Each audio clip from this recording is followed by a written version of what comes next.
you started to talk about how those experiences shaped your development, and my understanding is that those experiences and your research has taught you a lot about how trauma affects children, their development. Um, I wonder if you can just speak to that. Yeah, how do children adapt and get through these experiences, and how does it affect them as they grow up into adults?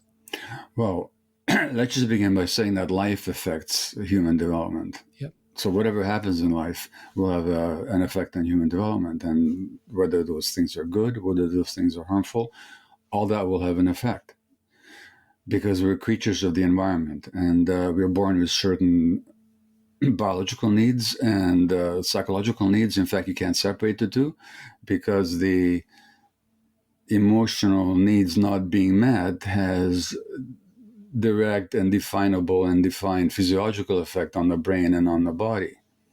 And this begins in utero. So already stresses on a pregnant woman will have an impact on the physiological stress reactivity of the infant. In fact, a study recently, within the last 2 weeks, showed that stress on the mother in pregnancy shows documentable effects on the infant's stress responsivity up to age 45. Which is when it was studied, and there's some gender differences on how prenatal stress affects the females and males. So it begins in uterus. So the more stressed women are, the more inflammation there might be in the child's body, the more the stress regulation mechanisms of the brain might be disturbed, metabolism is affected, and so on. And then this then goes on through childhood, infancy, and so you have a combination of physical effects, but you also, if you look at how the human brain develops, the most important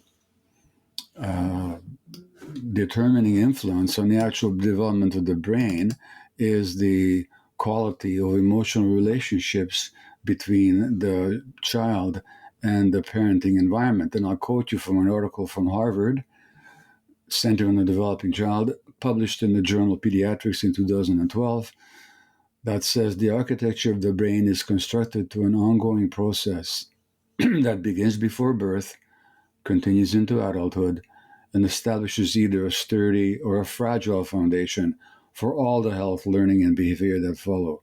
Not some of the health, learning, and behavior, all the health, learning, and behavior that follow. And, second sentence, the interactions of genes and experiences literally shapes the circuitry of the developing brain and is critically influenced by the mutual responsiveness of adult-child relationships, particularly in the early childhood years. Mm-hmm. So, under the circumstances of my own first year, when my mother was concerned with sheer survival, grieving the death of her parent, agonized over the absence and unknown fate of her husband, that she could not provide me with those playful, relaxed, stress-free interactions that I required for my healthy development.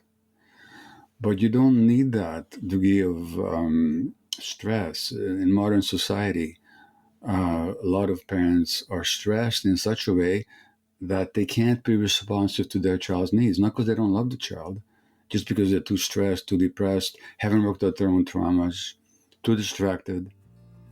So that, again, I'm just emphasizing that you don't need the drama to create the trauma. Hey, thanks for checking out that clip of the Mindspace podcast.